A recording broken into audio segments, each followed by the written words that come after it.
নমস্কার, আমি দেবপ্রসাদ গাইন। প্রত্যেক দিনের মতো আপনাদের সামনে চলে এলাম কিছু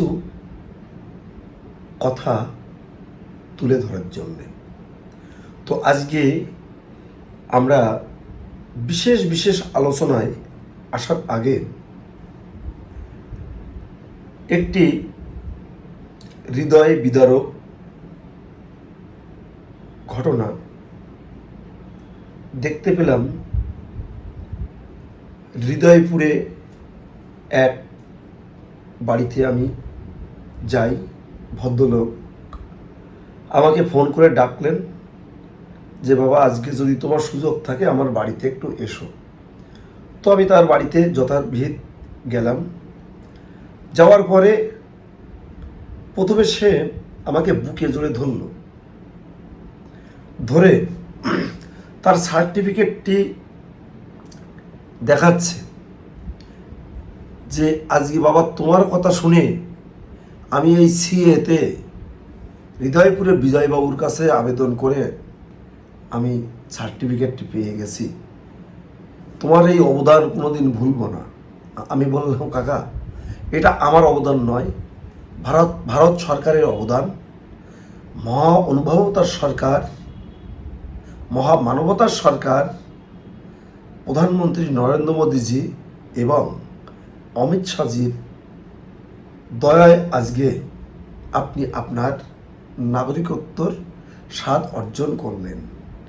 আমার হাত দুটি ধরে রবেন কাকা অনেকক্ষণ কান্নাকাটি করল আর বলল, সেই যে দেশ ছেড়েছি কবে তা আজ আর মনে পড়ে না। ৭১ আমি তখন ১২-১৩ বছর বয়স, মা বাবার হাত ধরে চলে এলাম। কিন্তু আজও দেশের কথা মনে পড়ে, বলছে আর তার চোখ দিয়ে জল ঝরছে। বলছে ওখানে যদি আমাদের থাকার পরিবেশ থাকতো, ওই দেশটাই যদি হিন্দুদের বসবাস করার ন্যূনতম পরিস্থিতি থাকতো, আমরা বাবা ওখানেই থাকতাম। আমার ঠাকুরদাদা, 2 ঠাকুরদাদাকে গুলি করে মেরে ফেলে ৭১ রাজাকাররা। ওই দেখে আমার বাবা আমাদের 2 বোন আর আমাকে নিয়ে, মাকে নিয়ে অনেক কষ্ট করে চলে আসে। চুকনগরে গুলি হয়, প্রচুর লোক মারা যায়। চুকনগরের বধ্যভূমিতে আমরাও মরা লাশের ভিতরে শুয়েছিলাম বাবা। খান সেনারা চলে যাওয়ার পর সারা গায়ে আমাদের রক্ত মাখা, আমরা চলে আসলাম। তো এহেন কথা শুনতে শুনতে 2 চোখ বেয়ে আমারও একটু জল গড়ালো। ৭১ আমরা চোখে দেখিনি, শুনেছি, বহু গল্প কথা শুনেছি, খান সেনাদের অত্যাচারের কথা শুনেছি, রাজাকারদের মির্জাফরি কেমন হয় সেটাও আমরা শুনেছি। আর আজকে ২৪ সালের ৫ই আগস্ট সেটা আমরা উপলব্ধি করেছি। শেখ হাসিনা যখন দেশ ছাড়লেন, তার পরবর্তীকালে বাংলাদেশের প্রত্যেকটি গ্রাম, প্রত্যন্ত গ্রাম অঞ্চলে হিন্দু নিধন যজ্ঞ সহ গরু বাছুর, জমি জমা কেড়ে নেওয়া থেকে শুরু করে মা বোনদের ইজ্জত, হিন্দু ছেলেদের গাছে জীবন্ত ঝুলিয়ে দিয়ে আগুন ধরিয়ে দেওয়া,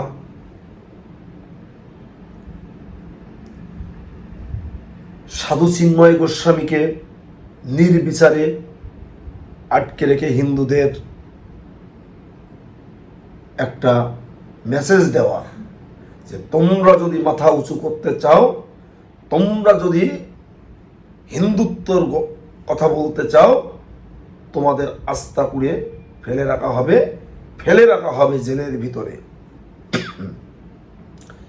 এই জিনিসগুলো প্রত্যেকটা দিন, প্রত্যেকটা মুহূর্ত আজ যে সমস্ত হিন্দু ভাই বোনেরা ওদেশে আছে তারা কিন্তু উপলব্ধি করছে। প্রত্যেক দিন বাংলাদেশ থেকে অন্তত 50খানা ফোন আসে। তারা শুধু বলে, দাদা কোনো রকমে একটু সুযোগ যদি পাই আমরা আর এই দেশে থাকবো না, আমরা ওখানে চলে যাব, কাজকর্ম করে কিসেন দিয়ে খাবো, তবু আমরা আর এই দেশে থাকবো না, ভিসা দিচ্ছে না, ভিসা পাচ্ছি না, ফিরে এসে ওখানে থেকে যেতাম, আর আসতাম না। এরকম প্রচুর প্রচুর মানুষের কথা, তাদের ব্যথা বেদনা, দুঃখ দুর্দশার কথা প্রত্যেক দিন আমরা শুনি। এই যন্ত্রণা, এই কষ্ট যারা চলে এসেছে প্রত্যেকেরই পুকুর ভরা মাছ ছিল, গোয়াল ভরা গরু ছিল, মাঠ ভরা ফসল ছিল, গলা ভরা ধান ছিল,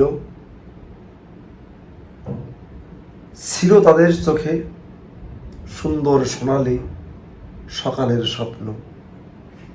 এই মানুষগুলো এরা যেখানে চলে এলো, আসার পর তারা কিন্তু এখানে এসেও সেই দেশের কথা একটি মুহূর্তের জন্য, একটি সেকেন্ডের জন্য ভুলতে পারে না। মাতৃভূমি, জন্মস্থান, এগুলো ভুলে যাওয়া, ভোলা বড়ই কঠিন। যে মাটিতে জন্মগ্রহণ করেছি সেই মাটির সেই সদা গন্ধ, সেই নদীর পাড়, সেই খেলার মাঠ, পুকুর পাড়, আম বাগান, সবজি ক্ষেত, গ্রামের সেই বিচিত্রময় রূপ, প্রতিটি মুহূর্ত আমরা যারা দেশ ছেড়েছি আমাদের চোখের সামনে ভেসে ওঠে। সে যে কি এক যন্ত্রণা, অব্যক্ত যন্ত্রণা বুকের মাঝে সবসময় অরহ ধ্বংসন করে যারা দেশ ছেড়ে চলে এসেছে। আজকে আমরা এখানে আসার পর অনেকেই অনেক ধরনের অত্যাচারের শিকার হয়েছি। অনেক সময় চায়ের দোকানে, এই কবে আসলি বাংলাদেশ দিয়া, আমাদের ভাষাটারে ব্যঙ্গ করে। কেউ বলে বাঙাল, কেউ বলে কাংলা, কেউ বলে জংলা, কেউ বলে আনাংলা। খাওয়ার অভাবে দেশ ছেড়ে চলে আইছিস, কত রকম কথা আমরা কিন্তু শুনি। তারপরেও আমরা কিন্তু গায়ে লাগাই না, কারণ আমরা জানি যে আমাদের এখানেই থাকতে হবে, এখানেই আমাদের বসবাস করতে হবে, এটাই আমাদের সেফ একটি ভূমি। অনেকেই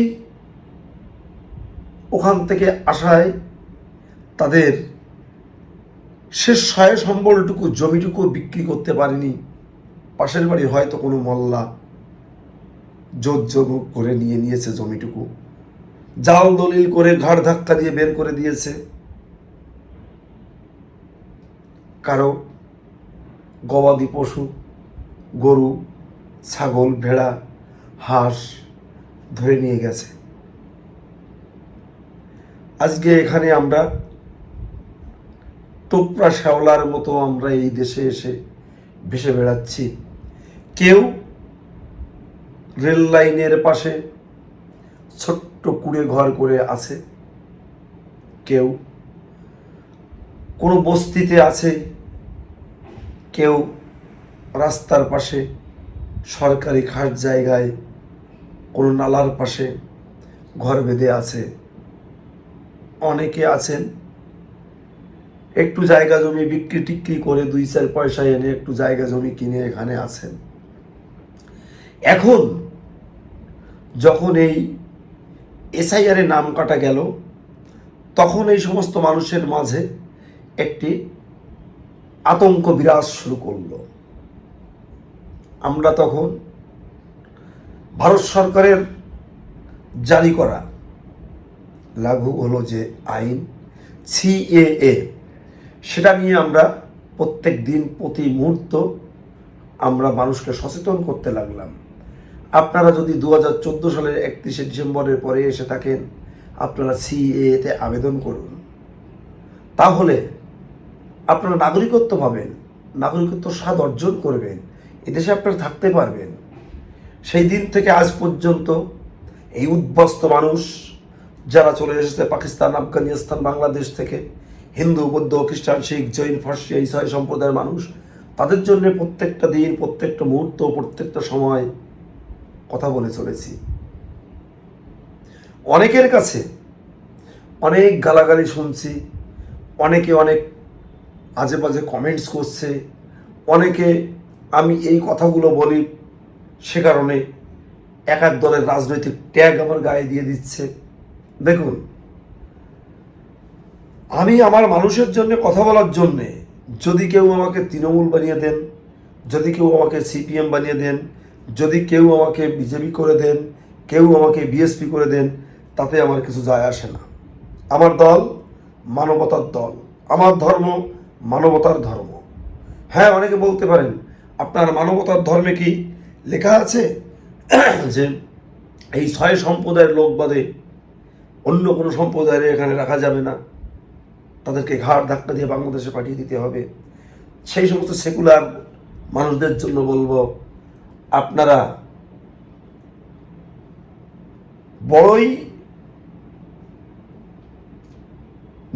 একটি নির্দিষ্ট জাতিপ্রীতি আপনাদের মধ্যে আছে, সেই জাতির নামটি বললাম না, সেই সম্প্রদায়ের নামটি আমি বললাম না, কারণ তাদের আপনারা পায়ের তলা থেকে একেবারে মাথার চুল পর্যন্ত চাটেন, এগুলো আমরা দেখি।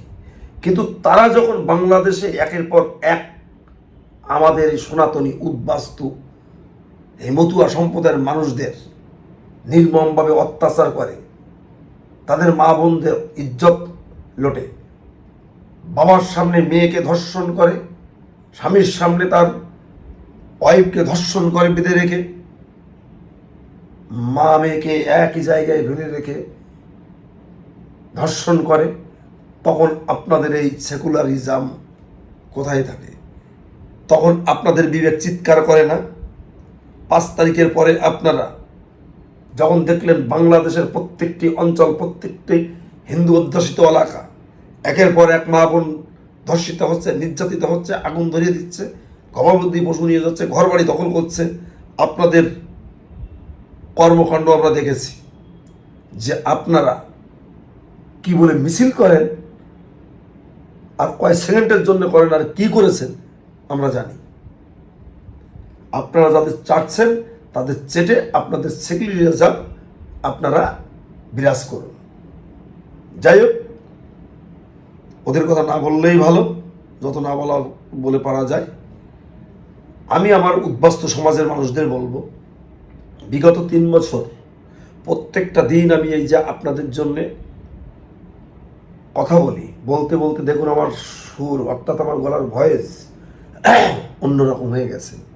কারণ আমার এই মানুষগুলো আমার কথা শুনে প্রচুর লোকে অ্যাপ্লিকেশন করেছে, প্রচুর লোকে সার্টিফিকেট পেয়েছে, এবং আমি যে ফোন নাম্বারটি দিয়ে রাখি এই ফোন নাম্বারে প্রত্যেক দিন যে সংখ্যক মানুষ ফোন করেন তাদের সঙ্গে প্রত্যেকের সঙ্গে আমি কথা বলি।